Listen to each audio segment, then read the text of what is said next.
Don't you think that's probably the most valuable thing you could take from any sport as an adult, though? We were talking about wilting.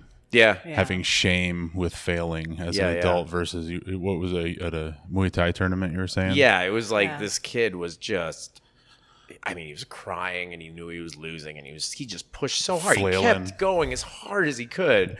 I was like screaming. I freaking thought it was amazing. But, you know, at some point you get to a certain age and then you're right. There's like a shame thing or you start realizing you're losing and, oh, I suck. And start slowing down. And sometimes you're not even conscious of it, right? Like I've had fighters that I've had to tell them after, like, hey, there's a couple times you gave up and it's not your fault. You didn't do it consciously. It's just in your brain, right? Like your brain just does it. Yeah. But for some reason, I feel like I've seen kids that it just doesn't happen yet. I don't know what age it starts happening though. I don't either. I don't know. I've always wondered when that switches. I have no idea. Someone breaks your heart and then like you're a teenager, you're like, oh no, I actually suck. Like so it's a love thing. Yeah, that must be. That's fucking love. Yeah, right. It's fucking screw emotions. I'm done. Yeah. Done feeling. I only need one. It's a weird thing that I've noticed coaching people in like strength sports and just training people in the gym where you'll say, all right, you're going to try this and here's what I want you to try to do. And they do it and they've saw me do it, let's say, so they can recognize that they didn't do it right. And they immediately really just slump. And it's like, hold on. You never heard that word before I asked you to try this, let alone ever tried that movement or exercise or that version of a strike or that jiu-jitsu move. And people just I can't do it. Even saying it. I've had people that will straight say that. Really? And it's like, what kind of broken ass version of an adult are we? Where it's like, I didn't know this word existed, let alone what that word meant or what that movement was. But now that I've tried it and it didn't work the first time. Yeah, the first time. Yeah. Or like when give you it like see 12 someone, years, bro. Yeah, like you see someone do it. I didn't do it like them.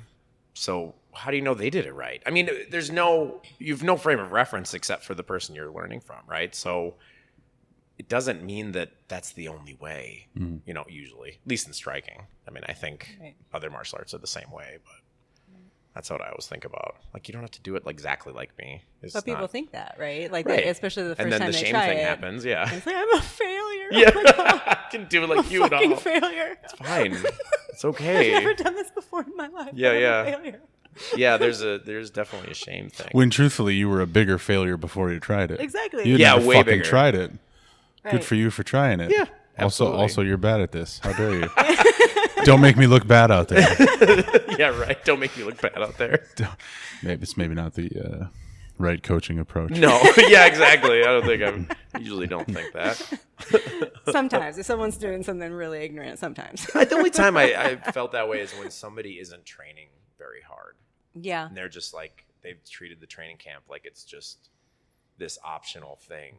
Yeah. Then I'm like, this is embarrassing. Not because you're going to fight, because I think fighting is impressive no matter what. But like, you know, you didn't take it seriously. You're just. You didn't prepare. Yeah. Like you're going to go out there and give this other guy a crappy fight.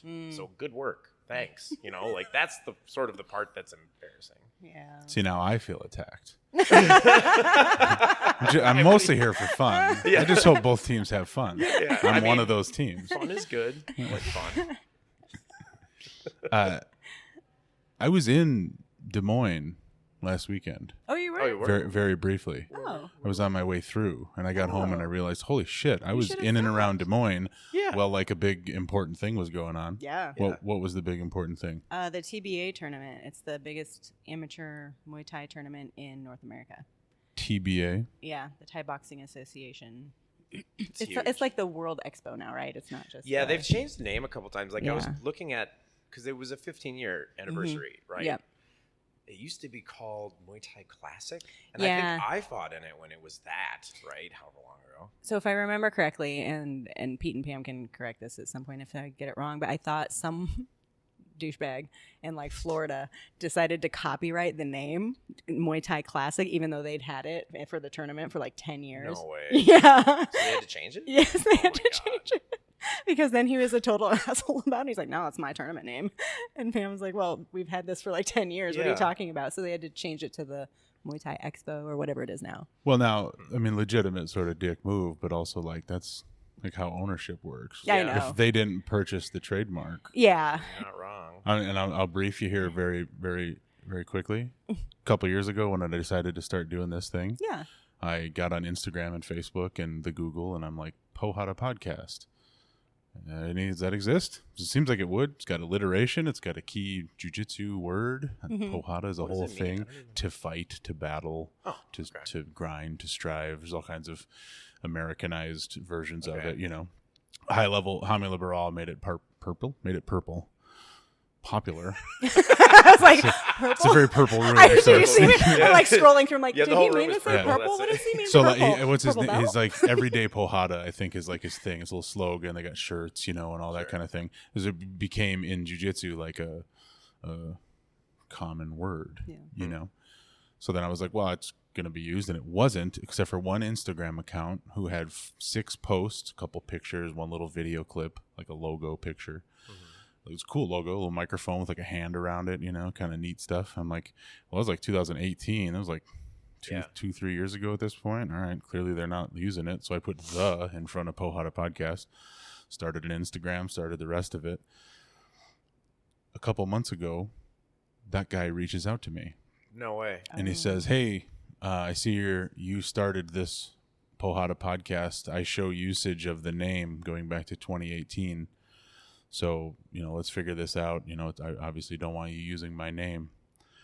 And I didn't reply, and I looked up the phrase my name to find out what that means, meaning I did a trademark search. Sure. I was like, is this his name? Yeah. I didn't think trademark search. Yeah. Well, it's not.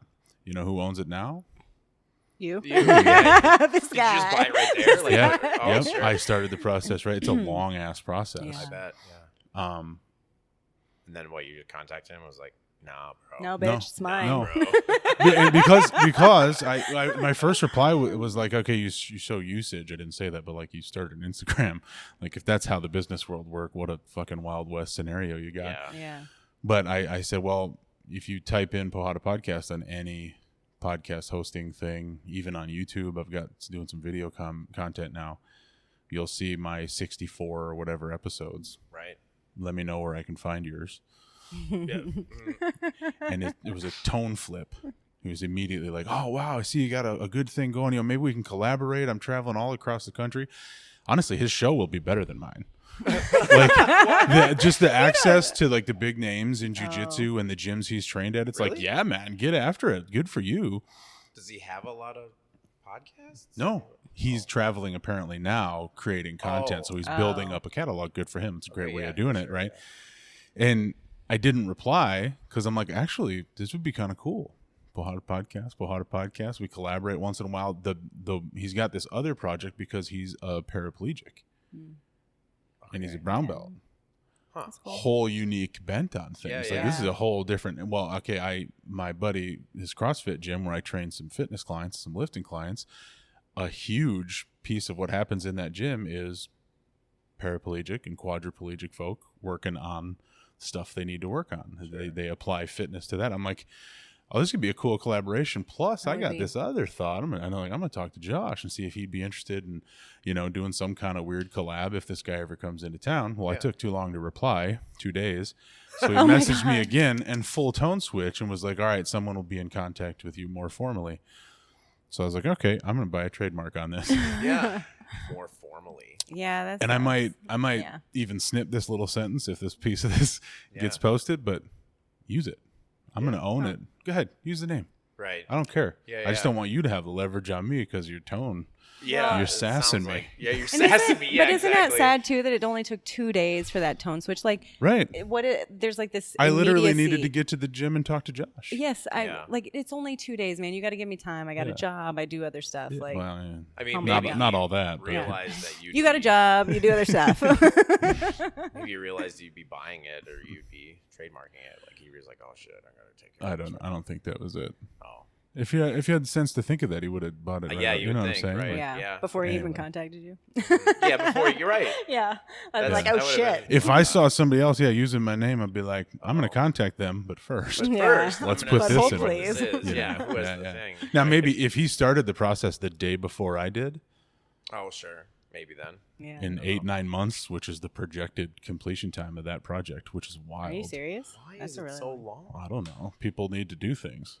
But, you know, Like if he approve a started piece it of the day paperwork. before and we both have the same rough claim, he kind of used it. I used it, but used it more. But his was earlier. I might lose out on it. But Yeah. Huh. anyway, what's this Muay Thai thing called? It's the. Now I'm confused. It was the TBA Classic, and now it's like Muay Thai Classic, then TBA something. World Expo. Now it's World Expo. Now right? it's that. Yeah. And it's huge. It is, and huge. World Expo is a good title because I've heard that it's like one of the biggest Muay Thai It's tournaments. so big. It's super fun. Huge. It's really draining when you're coaching, but it's really cool. All coaching is draining. Yeah. Is it? I don't know. I've only coached like the one thing, but I'm assuming it's draining. Any version of being there and going, God, please don't fuck this up, is super draining. Looking at times, be like, all right, we're gonna warm you up, or we got 10 minutes. Now we're over here, and then, did you make sure to drink enough water? And Yeah, it's called motherhood. I yeah, think. right. Yeah, exactly. I'm guessing. Like, drink water. Are we there yet? Yeah. You competed though. No, not at this one. Not this so one? I did. I have a lot. Yeah. I don't know how many times. Oh, I don't know. A million. 4, 5, 6. A Yeah, million. I have no idea. What? How about this? What's your Muay Thai resume look like? You pretty good? I think. Yeah. so. Yeah, That's why I asked him to Don't- sit here. yeah. You're gonna be like, yeah, I'm all right. No, He's I'm gonna be like, okay. It's like, I no, don't You're like know. one of the best in the world right now. Yeah. Like, Yes. because you just fought in Abu Dhabi, Yes. which was World awesome. Championship. Yeah, the World Championships for the International Federation of Muay Thai Mhm. Associations. It's the biggest. I mean, I would say it's like the biggest, Yeah. or the most And you got important silver. tournament. You yeah. won 3 fights, and then Yes. I Lost in wouldn't the even. final. I mean, you barely lost the I last. You were kicking the crap out of I her know. at the end. It was so good. It was really good. I was winning it until it was over, and then I lost it. Yeah. So like, you're down on like points, but Yeah. she was outscoring me the first round, Mhm. and She did a good then job the first she round. yeah. And even like the beginning of the second round, but I took a moral victory home because she could hardly walk to her corner after the second round. Yeah. So even though I lost was on exhausted. points, I mean, that's a moral victory because Yeah, she's yeah. been one of the best in the world for a long time. Mhm. And Yeah, how many fights did she have? like over 100. I think. Yeah, a lot. A right? lot. So, And then I think I took the third round, but they didn't post it, so it doesn't matter. did they not post it? I don't know. Like on the video, they didn't show the last round, but I'm pretty sure. Oh, like I on the won last round. broadcast or Yeah. whatever. Okay. I'm I pretty thought sure. you I meant won like in last the round. official results or something. They're like, that match. Oh no. What? No, like the last round. I'm pretty sure I won the last round, but Yeah. You definitely. You almost hit I was her trying- out of the I ring. know. She was so. I did. She was, like, She was against the falling rope, and I over. just like kept kicking, and I was like, God damn these pads! I just need a fucking Yeah, right. knockout. I just need a fucking pads. I thought you were gonna get it. I thought you were gonna get an 8 count one at one Oh, point. they You weren't. just kept I hitting her, know. and she, And she wasn't flailing. answering, and they didn't Yeah. 8 counter. But whatever. It was a great fight. It was a good fight. I'm not even sad. I mean, like, I'm sad I lost because I don't like to lose, but I'm not sad about how I performed. For sure. So For sure. that's good. So I didn't do the TBA tournament because I also have a tournament in 2 weeks. 2 weeks now. 2 A weeks. week and a Yeah, half. 2 weeks. Which one's that? It's for the World Games. It's like associated with the Olympics. It's like it's like the redheaded stepchildren of the Olympics. It's Yes. the ones that don't get in, Yeah. but they're applying to be in the Olympics. The B side or whatever. Yeah. Loser bracket. Yeah. Kinda. Yeah. Right. So is Muay Thai one of those things where there's multiple federations? Yes. So there's like multiple world champions. Yes. Yeah. Mm-hmm. Okay. Yes. Where does this one you did in Abu Dhabi land relative to those? Is that like pretty a world up there. championship? I mean, really, what? Yeah. What is it? It's IFMA, TBA. Yeah, and then like I think mean, the WBC does some belts and stuff That's true. over You're right. in 'Cause- Thailand and Europe. Yep, they do Muay Thai belts. That was mine, so I know they've done it since then. Yeah. So, But those are really the big ones. Subtle right? brag, but okay. Wacko is. Subtle Yeah, a little bit. I'm kind of a Wacko is WBC like- champion. Oh, I mean, it's not like huge, but Wacko is. Mhm, more- but they're kickboxing. Oh yeah, you're right. They They don't just do- do that. Mhm. Oh, never mind then. Yeah. I was getting confused. I hate that about a lot of like most sports are like obscure. There's like 4 big sports in the country, 6 if you go out to the world, and then like powerlifting and Muay Thai. Yeah. You know, you're like in hotels and stuff. Mhm. You know what I mean? But there's always like 17 federations. Yeah. Yeah. There's a lot. You know how many world record powerlifters I know? Is it Probably just everyone? Like, I mean, not quite anymore, but like there's so many where it's like, okay, who's like the world champion? And thankfully, that's objective. The numbers show it. You know, one federation to the next, but you get into stuff that has judging and stuff, and it's sort of like who's the best in the world? Well, like, and like we were just discussing this now, earlier today or whatever. When you get to a certain level, you know, the 10 people that are up there with you, you're all sort of the best. I mean, because at any day you'll beat one, and then you'll beat them, and then, you know, like you just kind of go up and down, and you know, once you're up there in that top 10 or whatever, just who has the better day? Yeah. Whose boyfriend or girlfriend didn't break up with them the day before? Stuff like that, right? Like who hydrated better? Stupid stuff. Did you sleep? Who bought gas station chips and dip on right, yeah, exactly. Just little things, right? Because everyone's basically as good as each other at that point. Yeah. Which makes it a little bit like sprinting or whatever, where it's like this lean contest at the end because they're all even for all 100 meters or whatever. So it's like, yeah, that guy won today. A little bit. Yeah, today. Yeah, exactly. That's He's wearing lighter shorts. How long you been doing Muay Thai? Since 2011. Is that a long time? Yeah. So what is that? What is the date? 11 years? 2022 12 years? right now? Maybe 2010. I moved back to Iowa in 2010. It's 2020 version 3. Okay, I think that's what we're in here. Yeah, so that's 10 years. Yeah. 11 years. 12 years, yeah. So I moved back to Iowa in 2010. And then I had been boxing in San Diego, and they don't really have boxing for adults in Iowa. And just because it's not there yet, or is there some reason behind that? I don't know. I feel like boxing is sort of dying, right? Think so? I mean, I don't know. It's just Honestly, like I don't know either. It's just hard to When you find. say boxing, you mean like classic Western boxing. Yeah, Western boxing. The way exactly what we picture, I guess. Yeah. And there just wasn't anywhere to really train it in Des Moines. There's one guy now that has a good gym in Des Moines. Des Moines is big. I mean, relative to certain area, you know what I'm saying? It's not Chicago. Iowa, it's not. It's not the Twin Cities, but I mean, it's a bustling metropolitan area. Oh. How many people are in Des Moines? Like maybe 250,000. That's a lot, dude. So and there's one boxing source in a 250,000 people city. Yeah. It's kind of my point. It's like, well, damn. Yeah, there's not very much. It just seems like there'd be more. Yeah. Well, and I think some of it is like there's some kids programs that are funded by like police, the police to get kids off the street and stuff like that. But it's more for kids. Right. And so when I was calling around, no one ever called me back. And so then I just started calling like MMA gyms, Muay Thai gyms, and just happened to walk into Pete's. Yeah. And he runs the biggest Muay Thai tournament in the country, so I got lucky there. Sure. Pete who? Pete Peterson. That's made up. You made that up. That's a made up name. John Johnson. I don't trust the rest of this conversation. She's full of shit. Let me Google that. Now let's back up even further. So you were boxing before that? Yes. In California? In California. When did that start? 2007. Why? I don't think I've ever asked you this. Yeah, why? What sends somebody to a place of organized head smacking? Well, particularly enough, the version of head smacking where once you try to go do other stuff, they go, no. Yeah. Smack heads. Yeah. Smack his head. Stop holding on and punch him in the face. So I'm actually a head injury and concussion specialist for rehabilitation. And yeah, it's amazing. So I was working in a brain injury clinic, and we had a contract with the Marine Corps, and so we had a lot of Marines that were coming in after blast injuries and injuries in Iraq. And it was kind of before the Marines like built up their own medical system to treat them. So they were coming down from Camp Pendleton and things to see us, and so we were rehabbing these folks.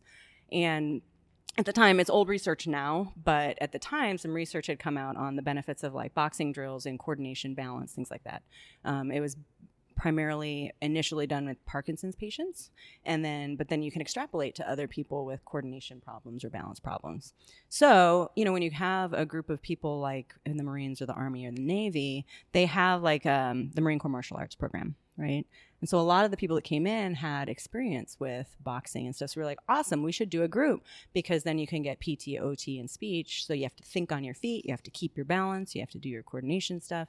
It's actually a really great rehab tool. But I don't know shit about boxing. I don't know shit about martial arts. At that point I'm an athlete, but the only thing I'd really been exposed to was wrestling. My brothers wrestled. And so I'm a little OCD, and so like I'm not gonna try and teach somebody something I don't fucking know, right? Like, how do you tell someone where to put their weight in their balancing when you don't know what the fuck they're doing, sure. Right? Yeah. And so one of my friends at the clinic showed me a few things, and then she actually used to box. So she's like, "Oh, I'll take you to a gym. I know this little gym down the road that you'd love." And so she took me to a boxing gym.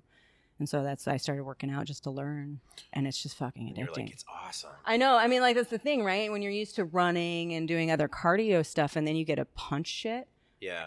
And you have a lot of repressed anger because you have 5 brothers, man. Right? Yeah. I mean, like, awesome. Like, So I was there 1 day a week, and then twice a week, and then I was there every day. And so fighting is a big deal for you. Yeah. Right now. Yeah. But you got there like as a secondary, tertiary professional thing. Like, all right, we better kind of figure out some of this actual technique. Yeah. And now you're competing all over the world. Yes. It's pretty, I know. It's pretty sweet deal. Yeah. Cool. Stumble into it. Did you compete in boxing? Yes. So you went from, all right, I should learn a little bit about this so I'm not a fraud. Yeah. To like, all right, I'm going to go actually try to kill somebody. Yeah. It was actually really funny because my first coach, Mike, I always call this like a drug dealer, right? He's like, "Hey, you're here a lot. Do you ever think about sparring?" And I was like, no, I'm a head injury specialist. I can't do it, right? It's too scary. And he's like, "Okay, yeah, no big deal." And he like backed off. And then like a couple months later, he's like, "So you're still here? You're working pretty hard. Like, you think you want to spar?" And it's like, but then I get a little less adamant. I'm like, "Oh, I don't know. And then all of a sudden my friend Susan shows up. So she hadn't been in the gym much. So my friend Susan had been boxing for a long time. And then I think she was just, I don't know, she kind of got out of it for a little bit. And then all of a sudden Susan started coming back. And I don't know. It just seemed like Mike was like, "Hey, you should meet Susan. She used to box a lot. And she's about your size. And you guys could be good friends." And then then one day, later, he's like, "So do you want to think about sparring?" It's like, "Yeah." He's like, "You can stop anytime you want." Like a classic drug dealer.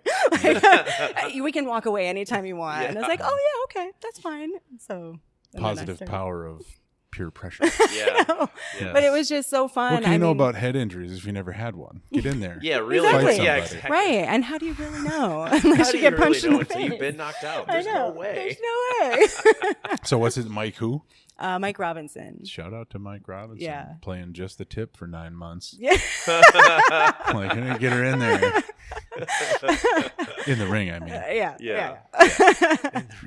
Pretty good. Do you have some success with it early Oh, God, on, no. No. I was terrible. I mean, I don't think. Probably were not terrible. I didn't see it. I doubt you were terrible.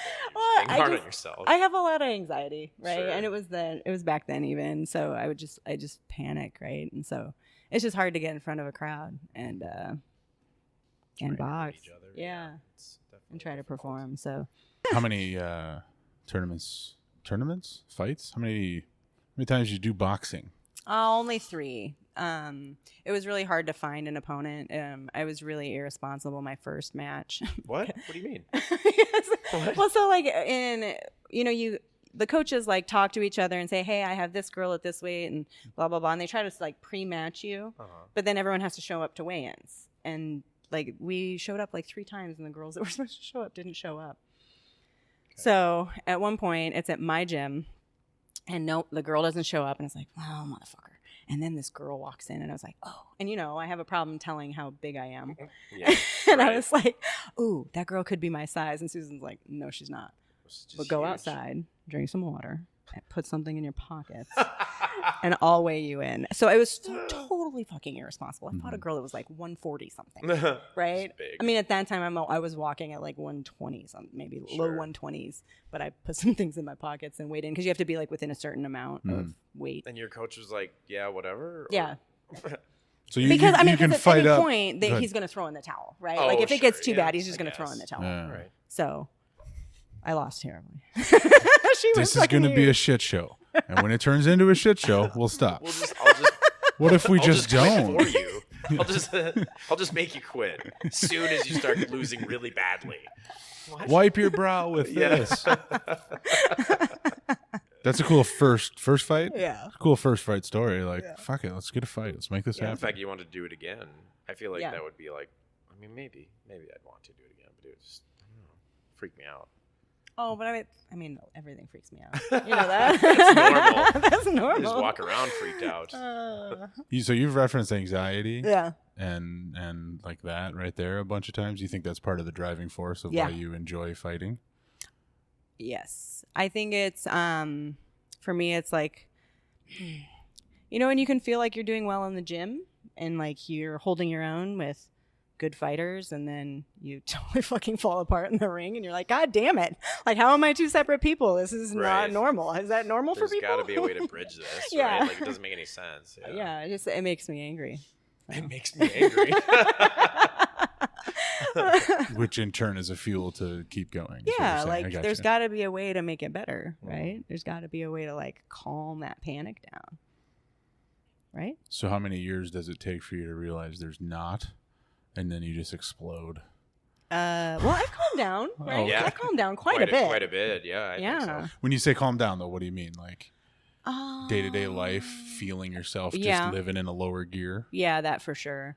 But even just in fighting, I mean, I should knock on wood. I think it's been like 4 fights or so since I've had a panic attack. Yeah. Okay, so you've had legitimate anxiety, panic attack issues. Yeah, like in the middle of a fight, like... It's such a posh thing to say these days that you've got this or that, like actual mental illness, and people say, "Oh, I'm OCD." You're not OCD. Yeah. You're you like a clean kitchen. Calm down. Yeah. Right. So I always feel it out when people start talking about anxiety issues. And, there's like legit panic attacks. Like, you know, I'm in there and I'm like, what the fuck am I doing in here? Oh my God, why am I walking into this? Holy shit, I just want to get out of the ring. I'd like a steak right now. Oh my God, they're fucking hitting me, right? It's just, or like when we were in Delaware, I couldn't remember the rules we were fighting under because it had switched a couple times last minute. And I just fucking panicked. Like, what rules are we fighting? Can I clinch? Oh God, she's kneeing me. I can clinch, right? I can clinch. Oh God, what am I doing in here? Like, it's just like this. This is the whole spiral. I remember looking at it and being like, God, it looks like she's tired, but that can't be right because she doesn't get tired, right? Like, she's in super good shape. But I remember the second round being like, why is she tired? I was I think you asked. trying to figure it out. Like, you asked. Did I? I was like, are you tired? You're like, no. And I said, no, I'm panicking. And I was like, oh, it looked like you were like super tired. Yeah. But that wasn't it. You were just, your brain was being like, stop it. Yeah. Right? There's multiple reasons you can look like you're in third gear when you need to be in fifth. Yeah. And it was a processing time thing because your brain was running gears into gears. And you did really well in the third round. Yeah. I mean, I came out of that panic attack and I was fine. You hear that about jiu-jitsu all the time, that just the practice of it, you start to learn to deal with those emotional responses that hijack your nervous system. I would assume same thing being punched in the fucking face. Yeah. For sure. Maybe not. And it's actually not even the punching in the face that makes me panic. It's like the crowd and my expectations, or like, what does someone else expect of me? But a lot of times it's like the first hard kick or the first punch. I'm like, oh, right. I actually like doing this. Okay. It's the strike that pulls you around. It gets you to your happy place. Yeah. You're like, oh, right. That's nightmarish sounding. Yeah. You're a monster. I don't feel good until there's pain. Yeah. We shouldn't delve too deep into that. Yeah. We're not insured at that level. Yeah. So how did it go going into Muay Thai? Did you like Muay Thai better when you first got into it? Yes and no. Yes, because you get to kick shit, right? I mean, like, this is always the thing. People are like, I just don't think I could take a kick. And I'm like, you're right. Taking a kick sucks. But that first time you bury a kick into someone, holy shit. Like, it's pretty awesome. So that makes it worth it. And so, but the thing I didn't like is the clinch. It made me panic so bad. So that was terrifying for a really long time. Panic inducing. Yeah. So why? I think if you're a lady in the world today, you've probably had some not so good experiences being held against your will. Legit. And, just flashbacks and panic. Yeah. So. Super valuable on the other end knowing that shit, though, huh? Yeah. Yeah, that's actually the only reason I started jiu-jitsu. Sure. I mean, because I kept panicking in the clinch. It was fucking, I couldn't stop panicking in the clinch. So you started training jiu-jitsu to improve the experience of Muay Thai. Yes. It's kind of neat. Yeah. And I would assume is jiu-jitsu, I feel like I've panicked in jiu-jitsu. Like people just, being on your face. Oh, fuck. Like God. A wet gi. You have to like calm down for a second. Like, okay, it's fine. You're okay. Dude. It's just wet gi over your face is the worst. It's the worst. Yeah. Probably one of the worst positions in jiu-jitsu is like they're high mounted on you. Yes. And they've got both elbows up here and it's just belly button here. Yeah. For me, maybe I've got a dose of something. What you're describing of a more innocuous position, a less terrifying position. But for some reason, there's a piece of that gi blocking my breath. There's something physiologically that happens there where it's like, will you just mount me and armbar me so we can be done here? Can you just please not make me tap here? Yeah. Just move on. I'm just panicking. Yeah. Well, I actually I don't even know, like, it's a vague memory probably because of the panic, but as a white belt, someone's wet gi got, they're transitioning somewhere. I don't even know. But their gi got, jacket was over my face and then they knelt on it. So it like sucked it in. Oh my gosh. Holy shit. Like that is brutal. The worst. It's like so anyway. Mafioso style execution. Yes. Seriously. Like tie it to something often. Yeah, right. Is it called waterboarding? Yeah. Sweatboarding. Sweatboarding. Oh god. Yeah. How long did it take you to try jiu-jitsu then? Because you're a ninja. Right? Yeah, full on. Right? You've got the right combination of these terrifying sports that are terrifying on their own. Yeah. And you do all of them. Yeah. So how long into Muay Thai, or what year, I guess, did you start jiu-jitsu? I would say 2012. So a year? So 2 years. 2 years. 2 years into Muay Thai. Where you train jiu-jitsu? Well, I just did it at Round Kick. So Round Kick? Yeah, Round Kick Gym. That's Pete's gym. The alleged Pete. The alleged Pete Peterson. So the black belt that I train under, Cliff Harris, he was teaching out of Pete's gym, and my husband was a blue belt at the time. And so he was training there as well. And he just kept saying, if you don't want to panic in the clinch, you should go to jiu-jitsu. I was like, fuck jiu-jitsu. I'm not going to jiu-jitsu. I'm not doing it. I'm panicking in the clinch. Why would I want anything to do with that? I want more of it. Right. But also, like, I'm not a very big person. And you go and you watch jiu-jitsu practice. I'm like, they're all fucking giants. And why would I do that to myself? But...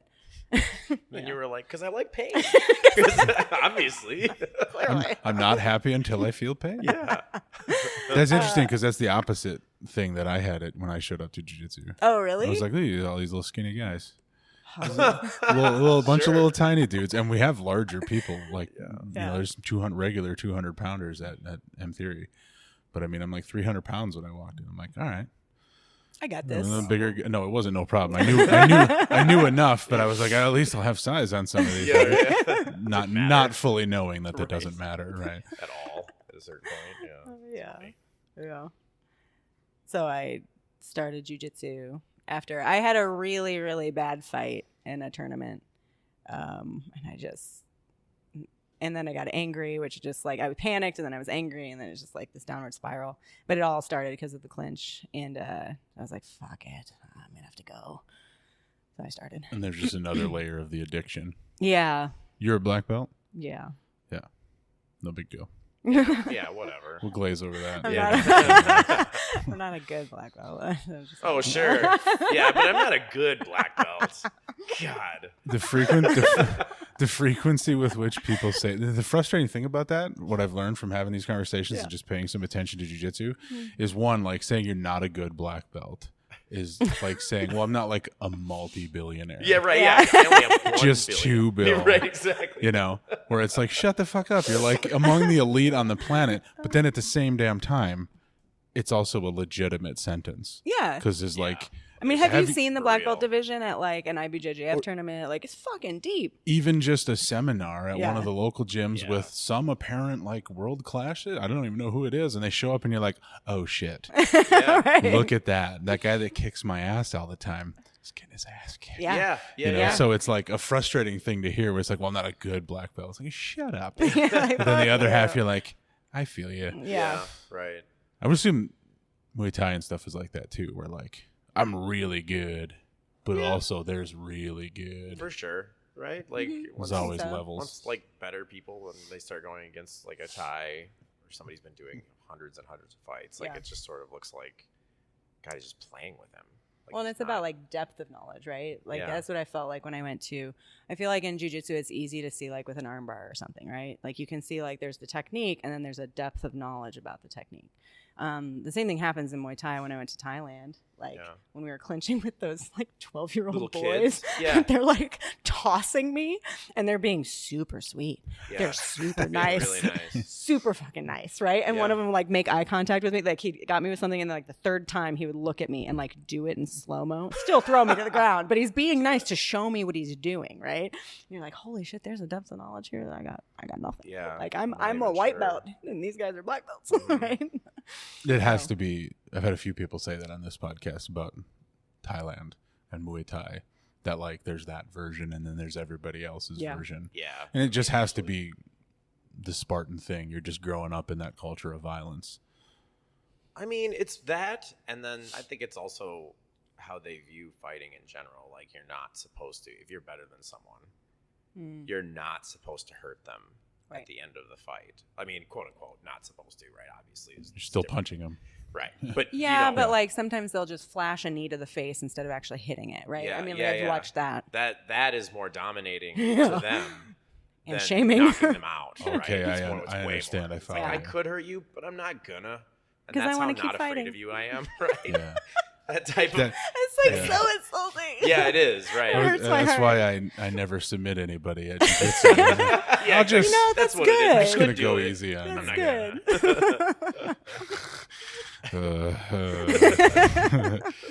Good.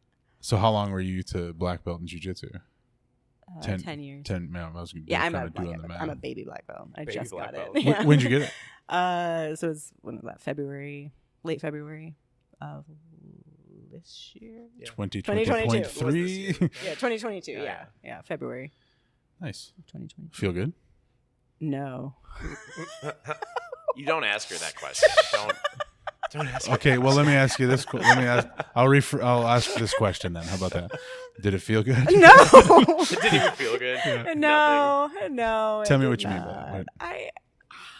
Jiu-jitsu, it's such a hard thing because, like, I think in my gym, I'm the next closest person to my weight. They probably have 40 pounds on me.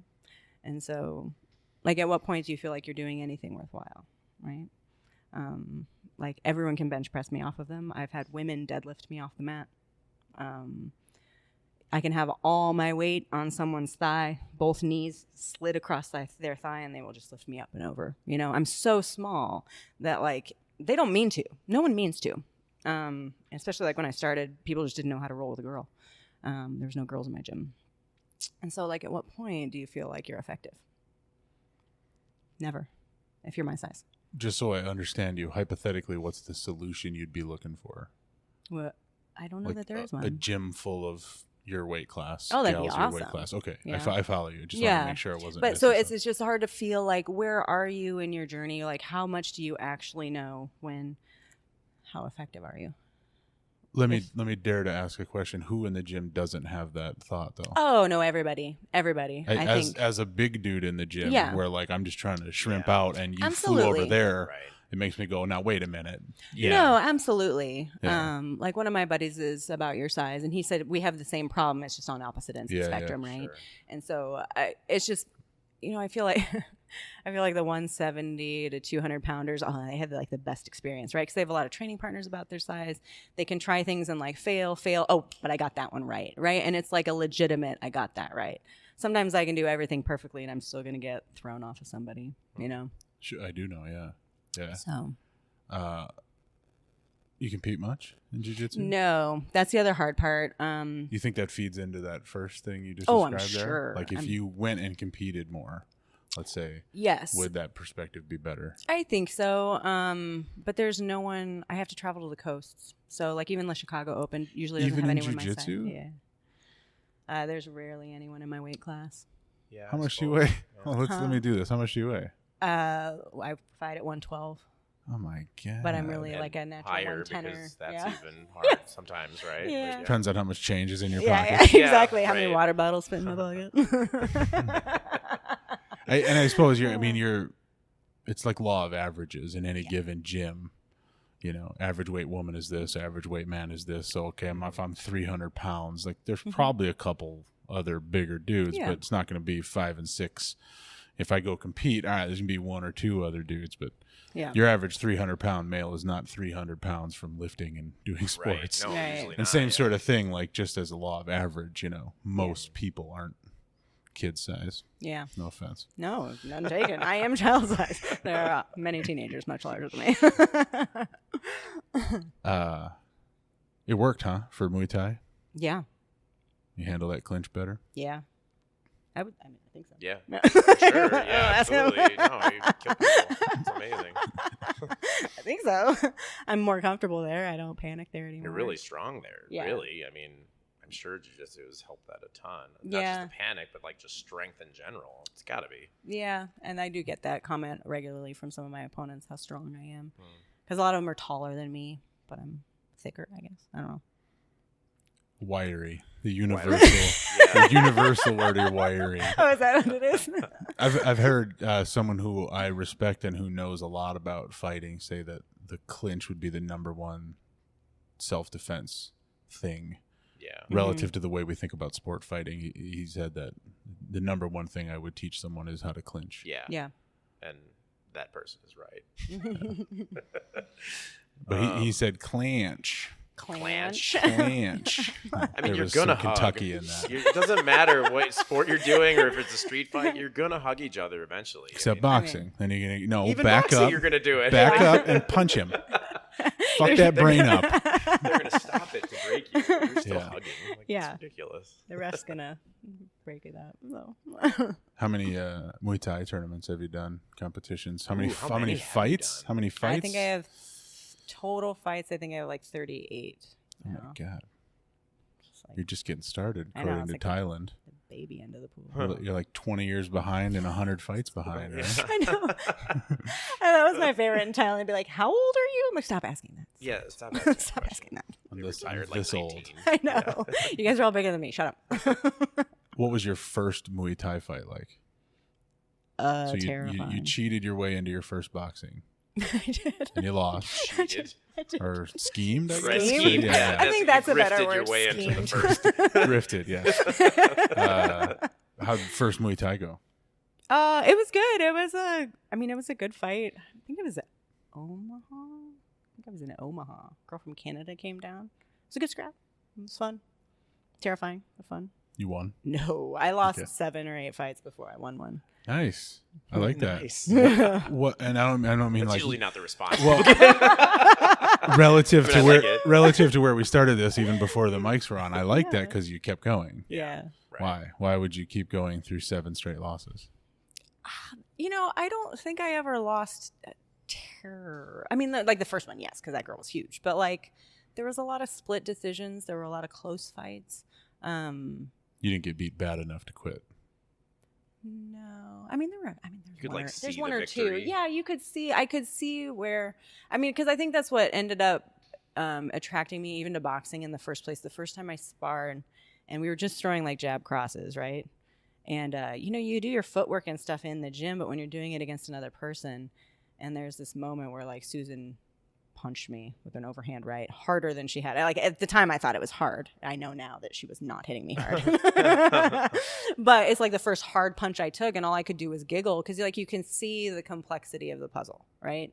And so as terrifying as the fighting was and how horrible it is to lose in front of people, it's still the puzzle that's the attraction or the game that's the attraction. So universal jiu-jitsu answer so far in these conversations. Is like, I just like figuring it out. Sure. There's always something to learn, Mm-hmm. Yeah. One is, it's kind of nice to see like who are you really under.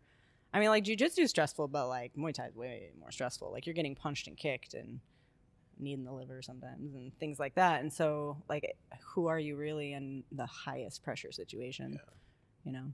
Yeah, usually you're leaving a fight at like you're injured, from 1 to 10, you're injured like 7. Yeah. Like it doesn't, it doesn't matter. Like if you lose or kick the person's butt, it's like 7. You're hurt. Yeah. Nat McIntyre told a story about how he had a broken femur. Yeah. Oh my God. And like finished the fight, and they went home or went to the hotel, and they're like, maybe we ought to get this checked out. I was like, you have like the worst injury a human could sustain, and you like finished a fight and grabbed some food and went back to the hotel. He was like tough as hell. That's wild. Can you tell you about the time he got kicked in the balls? I don't want to. Maybe I shouldn't. If he didn't, he lost his chance. So let's hear it. I mean, this just goes to show how tough he was. Like he was clinching with someone who was going to remain unnamed, and he wasn't wearing his cup, right? So he got kneed in the balls and just dropped. He's like, oh man, he had to fight. He was training for a fight, okay? And he went home, or had someone drive him home. He couldn't even drive, okay? He had someone drive him home. Then he gets out of the car, and he goes into the bathroom, and he looks at it, and he said his ball was like a softball. Like it was swollen. And that was the first time he was like, God, I wonder if I can still fight. Like he was still fucking thinking, I can still fight through this, I think. Like it's like, no, you can't. No, that's what too are much. you thinking? It's like, too much. It's just, he was so tough. So whenever we had people on the team that, I can't, I'm sick, so I can't fight, he'd be like, fuck you. Get out of my gym. I was balmy when I woke up. Yeah, exactly. I feel kind of sleepy, so I'm not gonna fight today. Well, and I guess the reason I kind of half had to bring it up is like to your point, like there's a stress test. Yeah. That's different. Mm-hmm. Liver shots, huh? Yeah. Oh God, what's the deal with those? They're so weird. They're horrible because they like. I don't even know that they don't hurt the same as other things, but your body just shuts off. It's a nervous innervation thing that it's like the vagus nerve. Yeah, vagus nerve runs through there. I don't know if that's what it's called. Yeah, Vegas. I have no idea. But I'm it's so going weird. Vegas. Yes. Vegas nerve. Yes. Yeah, it does shut down though, and you're like, oh, stand I'm up. So hurt, and then however many seconds later, you just stand up. You're fine. Yeah, or like the first time I got hit with a liver shot, I went down and I was like, okay, just stand up. Just stand up. Yeah. And then my body was like, fuck you. Right. Not yet. Yeah, we can't. Not happening. Such a bizarre thing. It's so weird. And like 10 minutes later, you're okay. And then, but then like the week after, I'll be like holding pads. I'm like, yeah. It's hold like it. deep. Something in you is okay. I'm fine. I'm sorry. I've got a bruised nerve in my stuff. Right in my stuff. And I can't breathe right. So there is lingering effects from taking one of those in particular. Yeah. I mean, I think you took a knee or right? Yeah, and I actually had. There was one point in 2019 I took 2 knees to the liver like 6 weeks apart. Yeah. My doctor's like, you're a little mushy right here, like where my rib cartilage is, and I was like, okay. Luckily, my doctor's a cool dude. Is that from the textbook? Mushy? Yeah, mushy. That's right there. Page 198. Yeah, that's funny. He's like, maybe you should take a little time off. Fuck you. Don't talk to me like that. Yeah, don't say that. Don't talk to me like that. Had doctors say that. Like, you're not my doctor anymore. We are fighting. Yeah, exactly. I don't need that kind of negativity in my life. Tell me about your best or favorite fight in anything. Probably Muay Thai, though, I would assume. Yeah, it's Muay Thai. My favorite fight? Best, favorite, or most memorable? This will be interesting. I'm curious. I think my most memorable, we were at the Canterbury Park. It was when I got cut. Cause I'm like, so I was going into the clinch and we clashed heads with my opponent and I got a huge cut open. And like at one point we're clinching and I was just kneeing the fuck out of her. And like I was this dissociated moment where I looked down and there's just blood dripping everywhere. And I was like, oh, that's mine. Okay. I recognize that blood. Yeah, wait a minute. Because I thought it was hers, but then it was like dripping onto my arm, and I was Sure. like, "Oh, that's mine." Okay. And I just kept going, and like, I don't know, but I won the fight, and I like stayed super calm. I got stitched up ringside. Like, Yeah. I mean, that was a fun fight. I don't know. It's a cool fight story for sure. Yeah, and I was telling the doctor because Stringer pulled me out of the ring and he's like, "We're gonna stitch you up right now." I was like, "We don't need to do it now," and he goes, "Yeah, we do." Yeah, we do. Yeah. And then I'm like, "It's not that bad." And then his wife, that's the think nurse. so. Okay, and she's like, "Oh, honey, it's bad." And I was like, "It's not that bad. I've been cut there before." And she took a picture of like her finger, and I was like, "Oh yeah, you should stitch that up." Yeah. Yes. You should stitch that up right now. You should do that.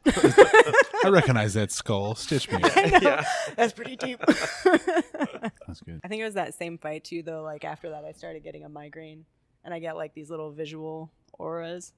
Yeah, yeah, What, yeah. really? Yeah, and so I started getting these like fuzzies because I bashed heads with her and then kept fighting. And so Sarah Bishop, I was like, "I'm going to tell you these 3 words. I need you to set your timer, ask me about them again in 5 minutes and 30 minutes." She's like, "What the fuck are we doing?" I was like, "We're doing a little mini mental exam on me." Yeah. Like, we're going to make sure I'm not concussed. She's like, "Okay." So, like person, TV, man, Right. whatever that Yeah. title Was, is. yeah. It's so funny. She's like, "What the fuck are we doing?" Just do what I say. What do you think about fighting as a head injury professional? You mean how do I reconcile the two? Let's jump in. I like Okay. that. I was gonna soft lean in. But let's go. Okay. Let's go. We don't need to soft lean into anything. I think that yes, it's risky. I guess. Did you just twist her arm? Yeah, right. Yeah, exactly. The hard part is I worked in a hospital for a long time, and we see just terrible things. I see terrible things happen to good people. Yep. So at a certain point, you're just like, well, shit. I literally had a guy, and I wasn't his main therapist, but he was like lived a normal life and was carrying 2 cups of coffee, tripped on a curb, and got a C5 spinal cord injury. Like the fuck. Jesus.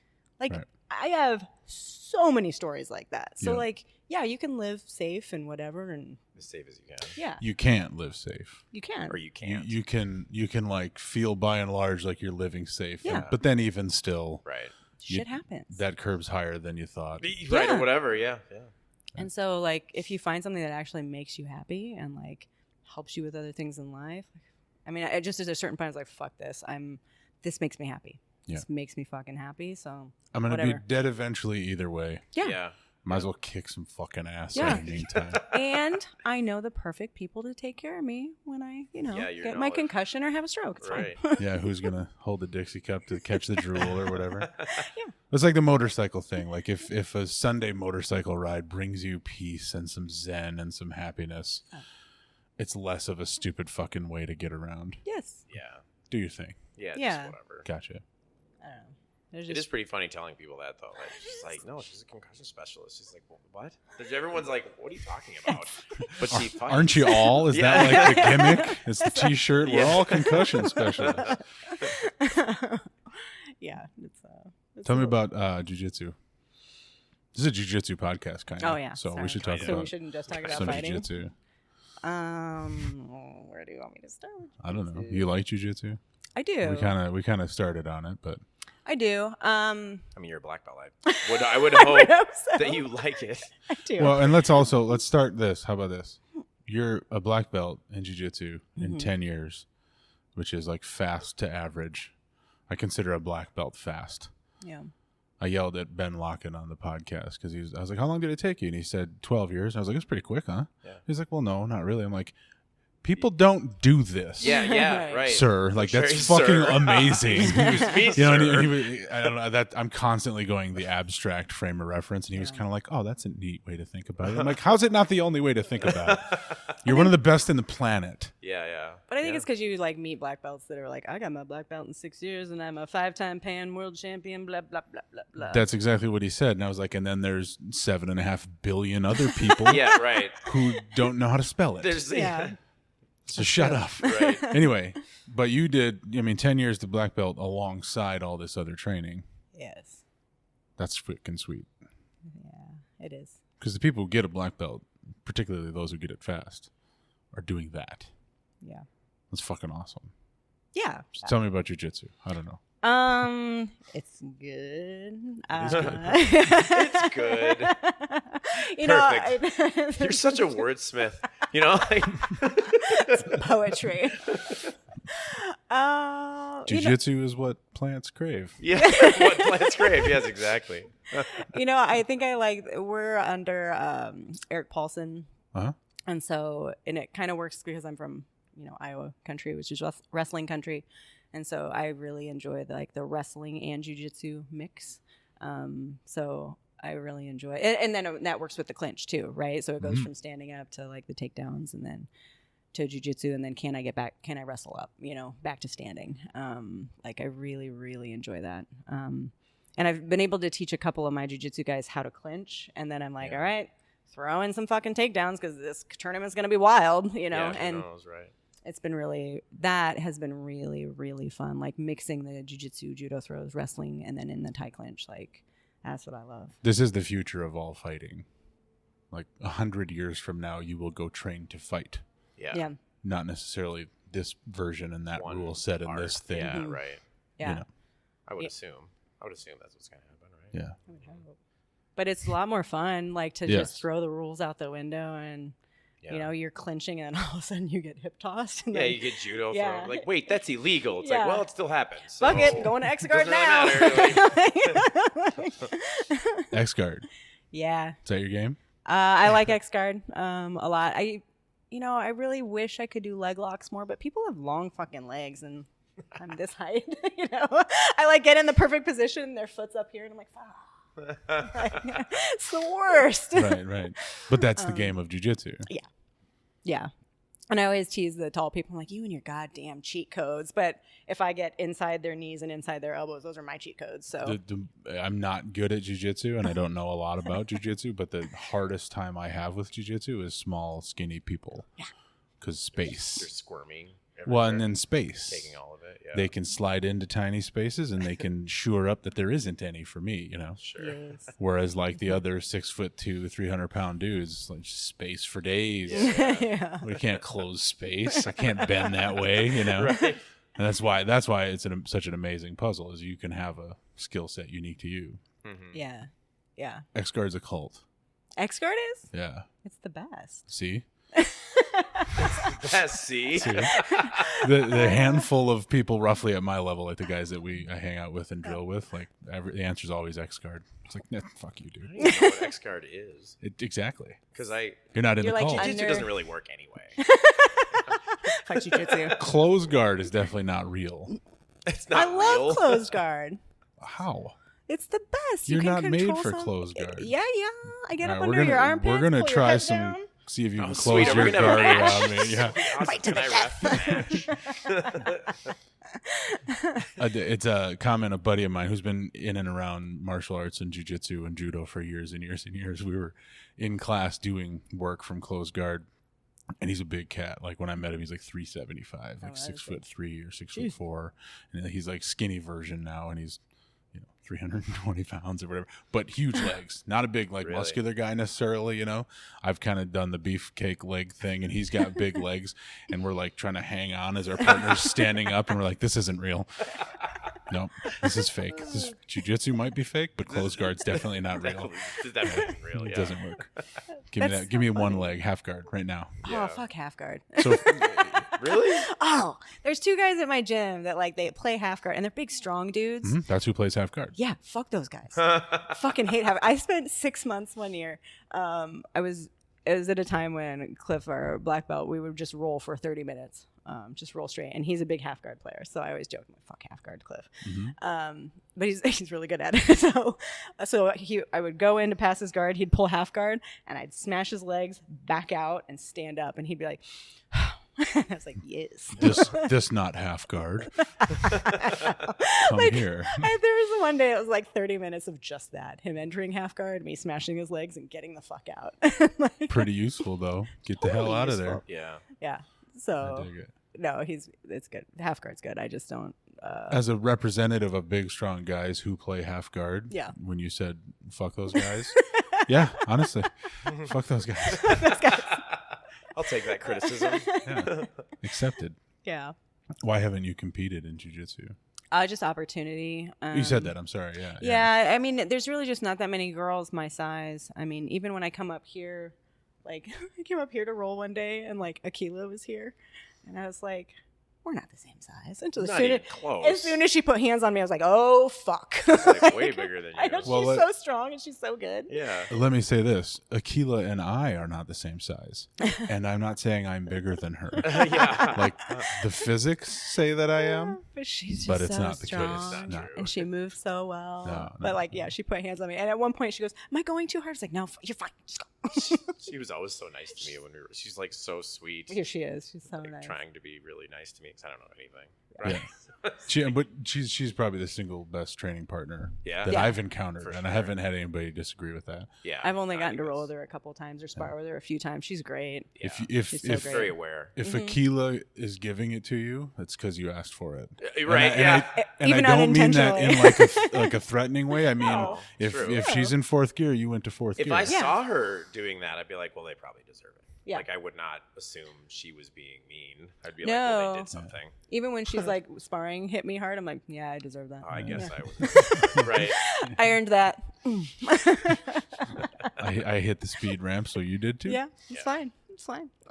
One of the best Akila related stories is an absolute. This isn't to make fun of this person. Maybe a little bit, but it was mostly just the situation. Absolute new cat at the gym. Young guy, kind of quirky and weird, knowing what we know about people in psychology, probably like a spectrum thing happening there. Don't feel qualified to judge, but there was some quirks, and you're like, all right, cool. Well, I'm weird too. Yeah. With zero diagnosis. So who's the weirdo? And they were kind of. We were just rolling. I think it might have been live goes, but we were just rolling, and he was kind of just. White belting, like what do I grab things? I just hold what do I do with my hands? What's this? Where's this go? Right. And she was like, hey man, tell you what, you can just go, like do what you think you might know from the 3 classes you've had or whatever it was or whatever. And he was like, well, I'm trying to go easy on you, girl. Oh, I appreciate that so much. Yeah. Please tell me she just laughed at him. Oh yeah, no, she like, really? did the look around, and I happened to be there, like the room clown, and I was like, she goes, "Did you hear that?" I said, "I sure did." That's pretty great. That's a why, and you also kind of feel bad because like, does this guy not even know the belts? Like he just came in here raw, has no concept of martial arts because I don't know. I get that a lot. If and nothing else, like traps, like that bitch is jacked. Yeah, right. She's fucking, don't go easy on that. Did person. she have a gi on? She did, the but gi hides some of that's it. how you know you're fucking jacked. When you can tell you're jacked in a gi. You can tell you're jacked in a gi. You know, you're in military grade pajamas and like you lift. Right. You know. Anyway, sometimes people say that because they don't know how to just say like. Which is what they should say. And that's why I prefaced the whole thing. Right. It was he was just kind of confused, uncomfortable, etc. Like, I'm just going easy on you. But yeah, shoulder tap. That immediately was like, but just the impact of the standalone sentence and who it was said to. That's so we funny. live in an audio clip world, right? So just that 4-second interaction is what the fuck? See, but I'm more forgiving of like a white belt or a brand new person that says that versus like a visiting 3-stripe blue belt. Sure. And they'll say something like that, and I'm like, the fuck color is my belt, bitch? Yeah, how dare you? I know I'm small, but... We're going to X-Guard. That's it. Fuck that. I'm going to knee you on the way down. How's your knee on belly game? It's okay. But I'm more smothery from the mount. Smothery? Yeah. So I'm a smotherer. I actually had the best compliment a few years ago. Yes, I love this. From one of our, I think he was he might have been a brown belt. I don't know. He's been training with us forever. And Jordan, and he was like, you're like a cocklebur. So people not from the Midwest don't ever get this. And I was like, what do you mean? He's like, it's like you're stuck to me, and then I think I get you off, and then you're stuck somewhere else. And I was like, that is so sweet. Legitimately. That's really sweet. Thank Come you. up with something more complimentary than in jiu-jitsu. Anyway. Maybe not like relationships or something. Yeah, right. You're there, I know. and then you're still there, and I hate it. I wish you'd just leave me alone. Let go of my socks. Yeah. There's a lot of backhanded compliments like that in martial arts, right? Yeah. But I was like, oh, that's so sweet. So yeah, I'm a little smothery. Like I don't do like a hard knee on belly just because I can't. Like as soon as I make space, I'm gonna get thrown, right? So mine's very clinchy. I was kind of I was hoping you'd say like awesome or something, because I've noticed that like the best knee on belly in particular isn't always the heaviest dude in the room. Really? Except for Dave Margraf. Oh, for Christ's sake. But like Zach Jeffrey is like beanpole, stereotypical jiu-jitsu looking dude. He's 170 pounds. Which is my version of beanpole, sorry. Right. That's huge. Yeah. There's just a brutal knee on belly. But it's still 170 pounds. I mean, not going to tip and knock them off, I guess. So, there's probably a line at which you're just kind of screwed. Yeah, it's always funny because when like Eric Paulsing comes to town, he's a huge guy, right? And he was saying something in one of the seminars. It might have been the last one. They all kind of blend together in my head. Where he's like, when you go knee on belly, you always want to be up tall. And me and one of the other black belts, Ben, we were both like, he used to be a smaller dude. He's like 170 now, but he used to be like 145. And we both are like, no, I'm not going up that high. Like, that's how I get thrown. Right, yeah. So I'm very smothery. That's a smothery. There's like a branding opportunity. Yeah. A jiu-jitsu branding opportunity. Yeah. Because you say like shirts or something, with branding. All I can think about is peanut butter.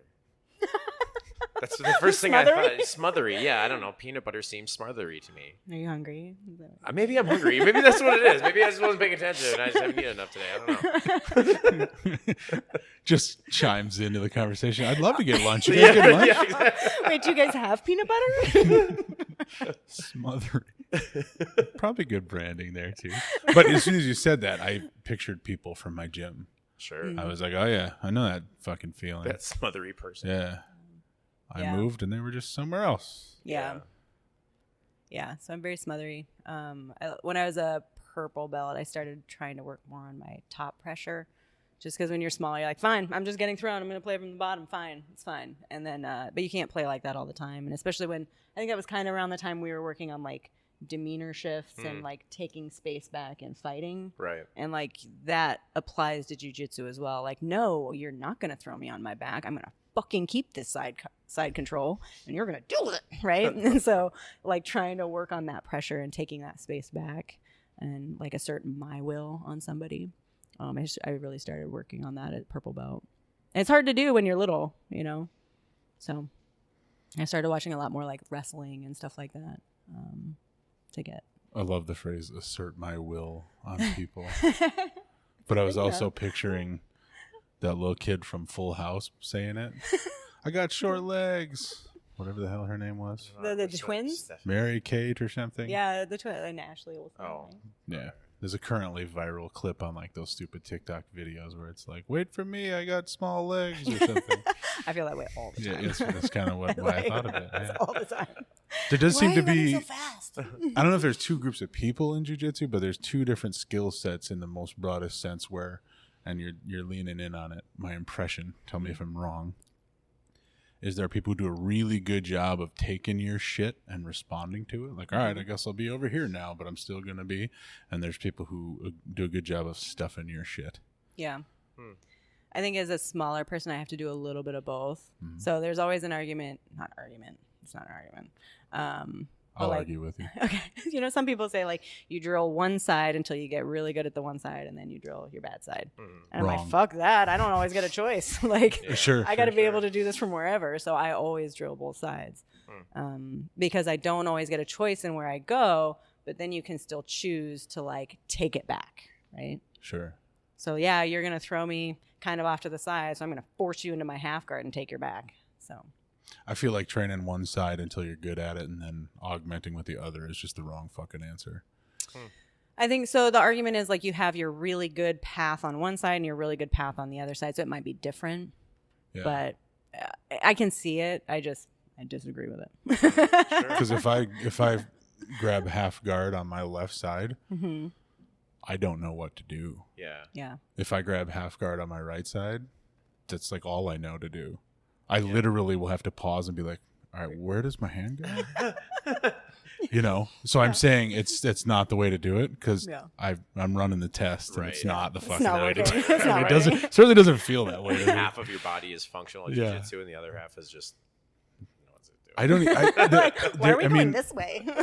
I've half guard on my left side a handful of times, not super recently, but months ago, and like didn't even fucking recognize I was in half guard. Because it was one of my regular drilling partners, Darren. He's like, I thought you were a half guard guy. I'm like, oh fuck, not this side. We are in half guard. You know, it was a stupid, silly, and I mean, I'm a hack. I'm terrible at this. You know, I'm just here having fun. But like, holy hell, could you end up with some glaring weak points without addressing it? Sure. Same sort of thing with fighting. Yeah. Mostly, yeah. I mean, like stance. Yes, I think you can get away. You can get away with just being one stance for sure. You could just not switch if you wanted. Like if you got really good at one, I don't think it would be necessary to get really good at the other, but it helps, right? It's not quite the same, I think. But you have to be able to throw from both sides, right? No, but you have to be able to throw from both sides. So you don't necessarily have to change your stance, but you have to have weapons on both sides. No, for sure. And you know, if you're an orthodox, you should have hooks and whatever. But I do think it's better to That's my hooks. These are my hooks. Yep. Flaily hands. I think it's better to do both fairly early on, though. Not like right away. Like we got to learn from both sides, like right now. But you know, it's just helpful to step forward and backward. Right. That's true. It's just better for range control and whatever. So switching stance is vital, but not fundamental. Like this is not month one, but we're going to do this. Be a great fighter when just one stance and never switch if you wanted, but it just wouldn't. You would lose out on a bunch of stuff, right? There was just no reason not to. Yeah, I can see it put that way. So you're not saying like switch stance and throw from that side all the time, but you need to have the ability to throw from the other stance. Something. I think it's better because you have a bunch of angles that you can take advantage of. Whereas if it's just one stance, you can't take advantage of the same angles, or you can, but it's just different, right? So that's why you could get away with it, not switching ever. I have a regular like last question or proposed thought that I throw out there to people. Okay. And I'm gonna open it up more broadly. You coach jiu-jitsu? Yes. Do you own a gym? Yes. You do, huh? Yes. Plug your gym. No Coast Brazilian Jiu-Jitsu in Des Moines. I knew that. I just wanted you to say it. No Coast. No Coast. Let's ask a dumb question. Why is it called No Coast? Well, so when we were in California, and I think it happens on the East Coast too, it's always about like West Coast Jiu-Jitsu, East Coast Jiu-Jitsu, West Coast Muay Thai, East Coast Muay Thai. Oh, yeah. And so we thought it would be funny to be No Coast BJJ. I think it's funny. That's good. I think it's great. Most of my friends on the coast think it's hilarious. Yeah. Most of the people and I were like, why would you name it that? I'm like, well, you don't know where Iowa is. I know.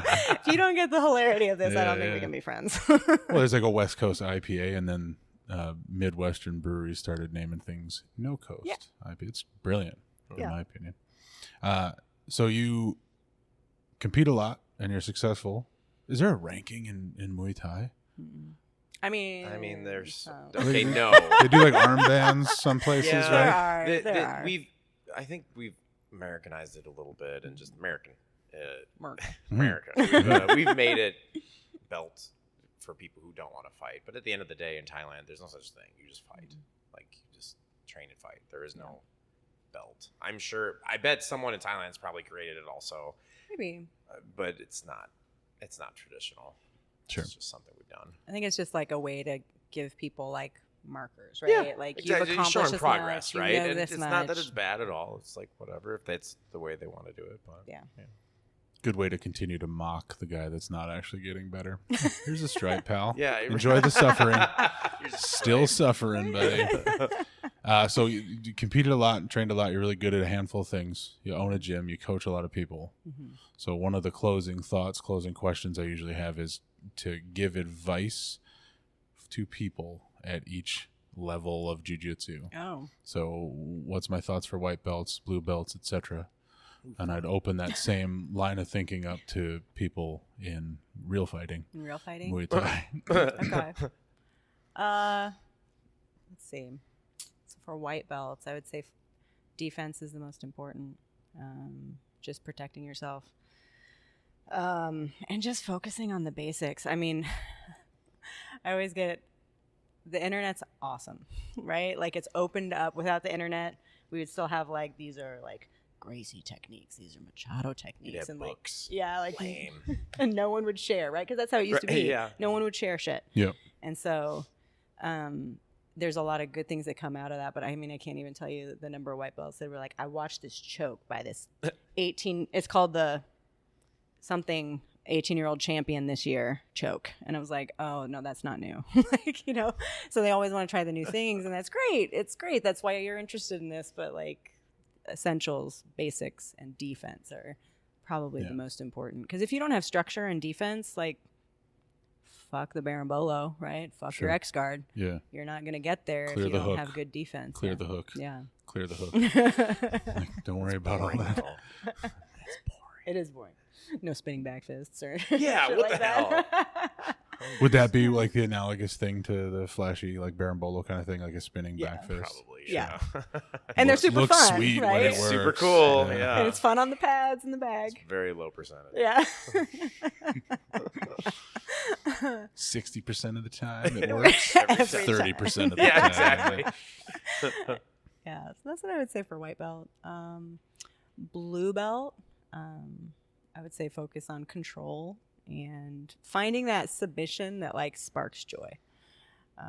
You know what I mean? I love that answer, actually. Yeah. So everyone has one. I mean, and it's the same thing in Muay Thai or fighting. Like you have a technique that just like, you know, like gives you that little fire. Americana from top side and bow and arrow from side mount. Yeah. See, Got you two have Bow one. and arrow is cool. It's fun. First time I learned that, I was like, this is awesome. Isn't it? It just Seriously. There's just a carnal. There's a Yeah. thing Yeah, there's there. something there where you're like, I'm fucking ripping you in half right now. Yeah, like, it's yeah. so awesome. I don't know. Yeah. I loved it. That's true. I've joked before that I've finished 40 bow and arrows. Nice. Just a number, a made up number, and 2 of them were chokes.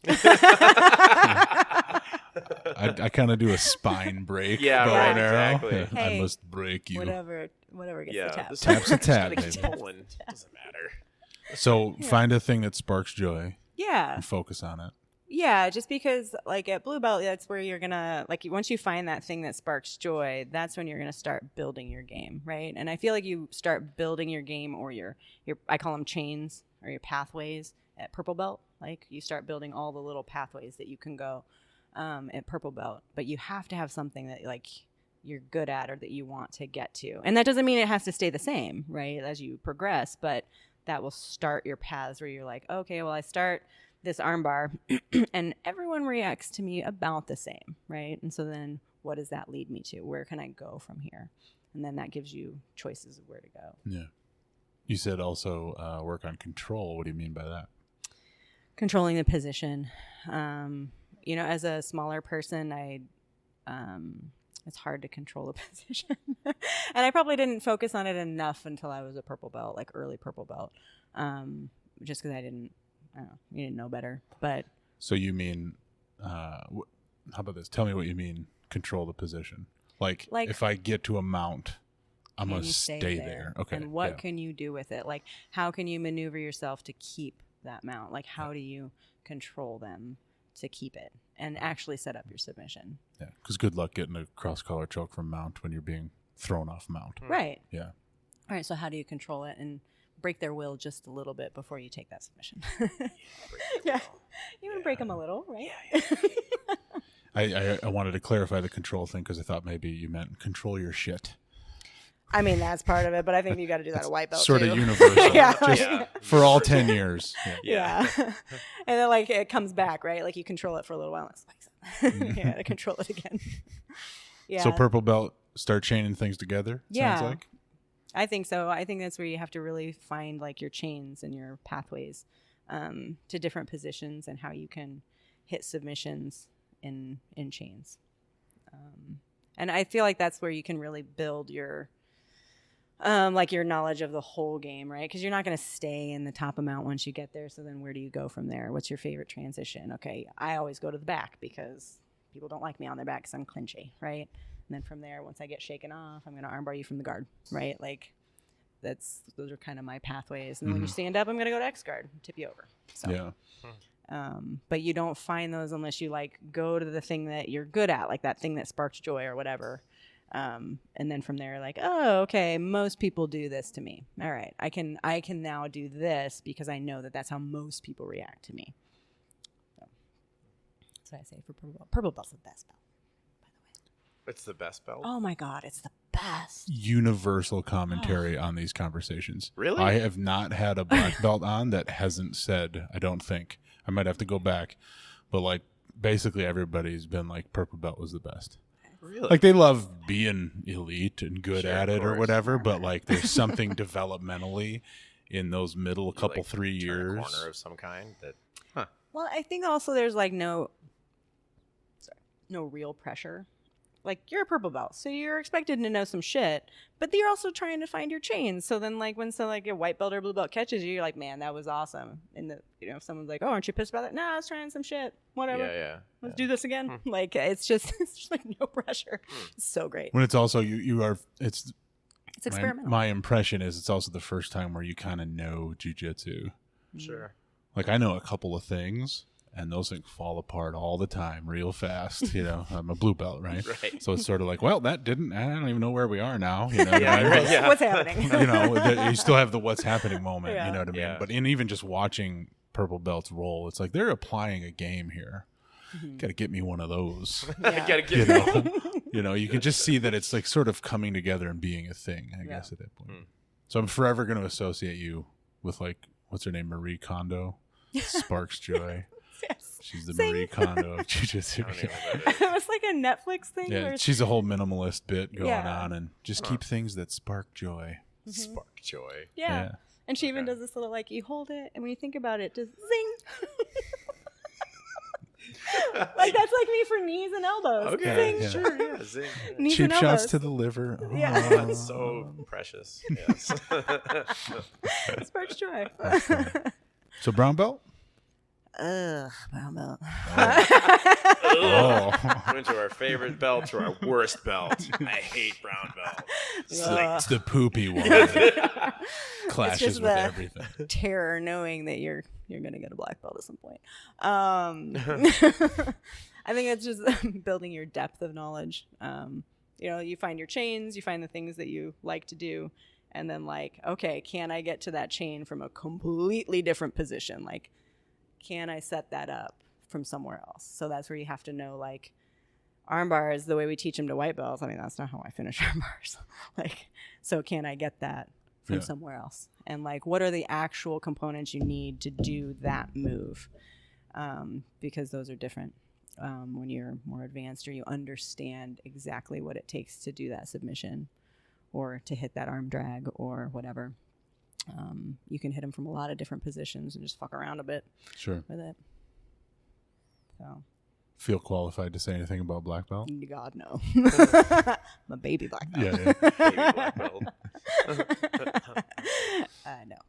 Well, so same kind of logic, same kind of thinking about Muay Thai. Like let's say I'm interested. I'm not. Let's say I'm interested in trying Muay Thai. What's your advice to a noob? Brand new person, Yep. just structure, learning your structure, and Tell me what structure means. like how sturdy are you when you're throwing your punches and your kicks? Like everyone so this is the thing. I always find that people like Muay Thai or boxing in the initial stages better than they like jiu-jitsu. Like jiu-jitsu is way harder in the beginning. But everyone kind of knows what a kick looks like. Everyone kind of knows what a punch looks like. And so I feel like it's and then like it's really satisfying hitting the pads, right? Like Yeah. And so there's just like a little more satisfaction.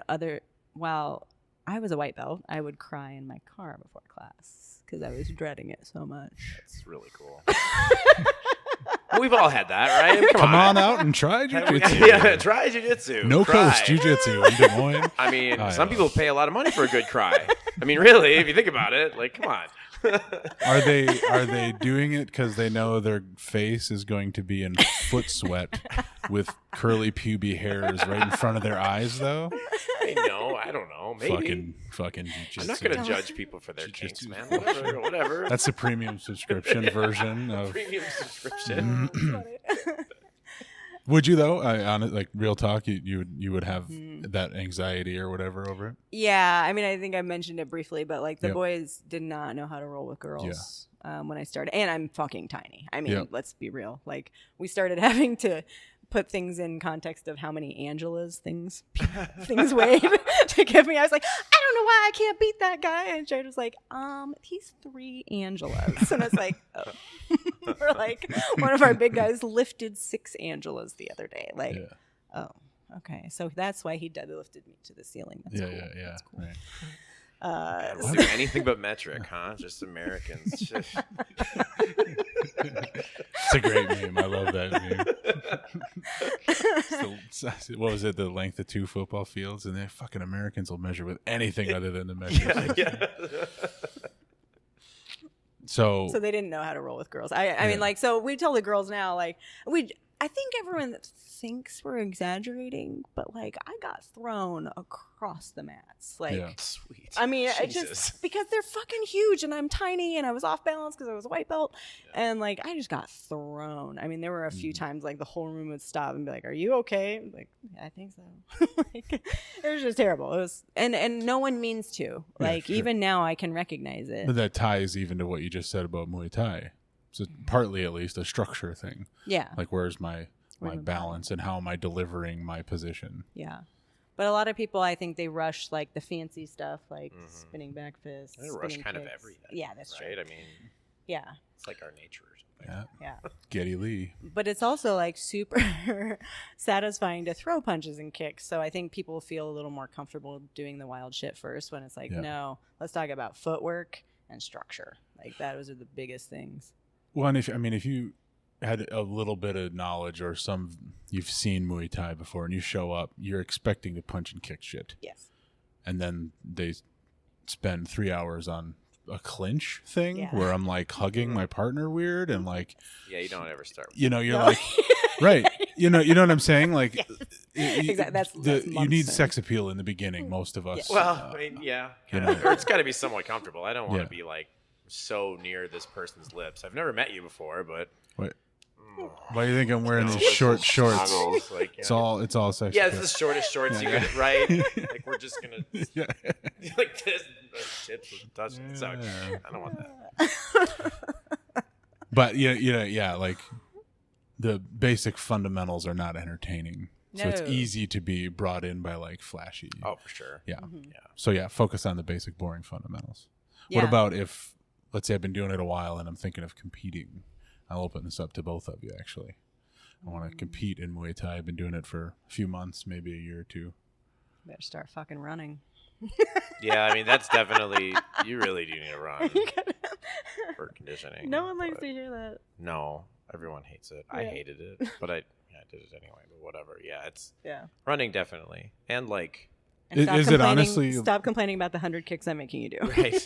Yeah. That's what you signed up for, at least. Yeah, right. For God's like, sake. do you want to fight? Do you want your heart not to explode in the ring? Think of it as a per kick billing thing. Like it's just pulling your costs down. A lot. Yeah.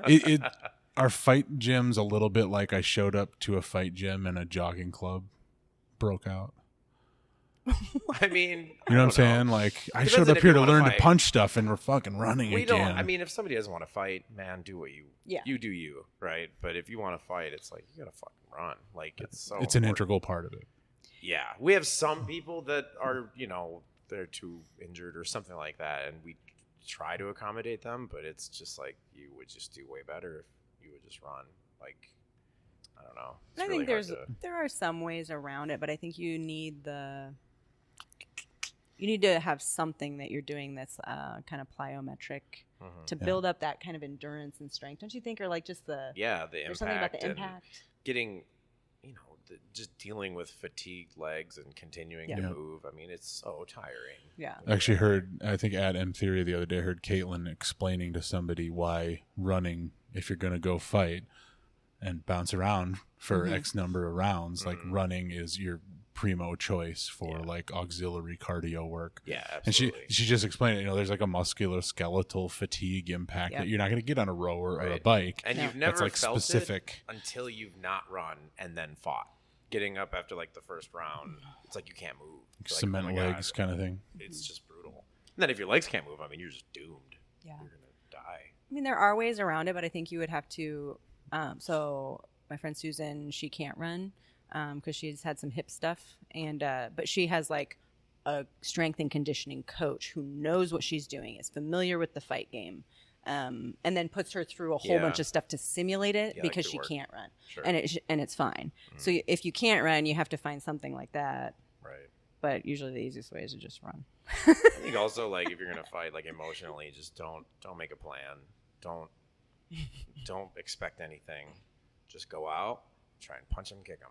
That's it. No, just, I want to just throw this combo. Yeah, right. Don't make a plan. Don't have an expectation. You literally mean strategically. Yeah. Just go do a Muay Thai. And punch and kick until the bells ring, and then we can discuss it after, right? Like, sure. Because the first time you fight, oh my god, it's a blur, and you don't remember what's happening. And I'm trying to talk to new people between rounds, and they're just they're looking up everywhere, and hey, you got to listen to me, right? Like, there's nothing to say. What did I just say to you? And they're like, what? Yes. I'm like, okay. What's the plan? What are we gonna do? What? It's just brutal. Just punch and kick. Just go punch and kick. Don't watch tape, and it's dumb. Oh my god! It's just so I'm gonna get me started on that. Right. Don't expect just like anything, everything starts broad and goes to specific. Yeah, exactly. Right. Go do what you know Muay Thai roughly is. Yeah. We'll get more detailed later. Just keep it simple, right? Sure. Just punch and kick them in the face, and hopefully they die. And then, you know what I mean? Like, it's it. That's pretty much it. Yeah. If not, then whatever. And then it's fine. Then later we can make plans. Yeah. It's funny, if you were to ask some rando on the street like how to win a fight, they'd probably say exactly what like reasonably high level competitors and coaches just said. Well, just like punch and kick them in the face, and hopefully they die. Just keep going. Yeah, I mean, honestly, all these expensive bags and mats, we could have just asked that. One final thought, and I'm gonna let you guys go. Yeah. Tell me about the touching the corners of the ring and the bowing and the stuff before a Muay Thai like the white fight. crew and sealing the ring. I don't know what any of those words mean, so tell me about all of that. So I think is it the Buddhist tradition that they seal the ring and they? I mean, because they're. So here's the weird side. Okay, I actually did my thesis on some of this. So. Humble brag. They made it. Humble brag. Okay, they made it Buddhist. I went to college. I'm not saying it isn't Buddhist because that's not appropriate, right? Over, but it's something they added to it. We're gonna do this thing, and then they started opening up to other religions too. Like, we're sealing the ring, because we're sealing this, luck field in or whatever. So that's sealing it. And then, like, the dance you do, you're supposed to give thanks to your teacher, your God, your family. That was the last one. Yep. And, like, you were talking about the belts or whatever that people wear on their arms. I was definitely talking about that. Yeah. You were. But that used to be not belts. It was, like, the cloth from your mother's dress when you went out to war. It was stuff like that, right? So it wasn't. Yeah. And, the Mon Kong, they have, like, little Buddhist prayers in them. Mm-hmm. The Mon Kong? Yeah, little head the tiara thing? Yeah, the tiara thing they wear. I don't mean to disrespect any of this. No, I mean, you got to put it in stupid guy phrase because I never heard that. That's what it's called. Mon Kong, like okay. Thing, and there was, there still is Buddhist prayers in them, I'm sure. Yeah. But they, I think it was just predominantly Buddhist. Thailand was. Yes. So they made it. You were praying to Buddha, your family, and Buddha, right? Whatever. Now it doesn't matter. It could be anything. It could be your dog. Right? I mean. Yeah. That's what I did. I did it. So. Yeah. Cool. That's kind of what I figured it was. Yeah, it's a really nice though. Like I feel like some people get hung up on like the religious aspect of it. Or there was a while, and there was a while that people were like men go over the ropes, women go under the ropes, and there was like a whole big thing about that. For a while in America, but it never felt disrespectful, or I never felt lesser when I was over there when I had to go under the ropes. Do you know what I mean? So like, if you look at it as like, this is a time to clear my head and like thank the universe that I can still do this kind of shit. Because it's actually really cool. It's cool that you get to go in there and like challenge yourself against another human, right? Sure. And you don't know what the fuck's going to happen. It might go well, it might go terribly. Who knows? Right. But it's kind of a nice little way to like clear your mind before the fight too. And like think about the things that got you there. Sealing the ring, it's, yeah. For me, it was the same thing. Yeah. I was like, this is amazing. Yeah. I'm about to fight someone. It's so cool. At its most base, just a pregame ritual. Yeah. Absolutely. Really, honestly, it's my mental rhythm. I'm getting into her. Yeah. A lot of it we're doing for tradition, but like it's pregame for sure. That's a perfect way to put it, actually. Yeah. Cool. It's a good spot to end then. Yeah. Okay. If I said something right. Yeah. You did. Thanks. You don't reach out. Okay. Perfect. Cool. Nifty.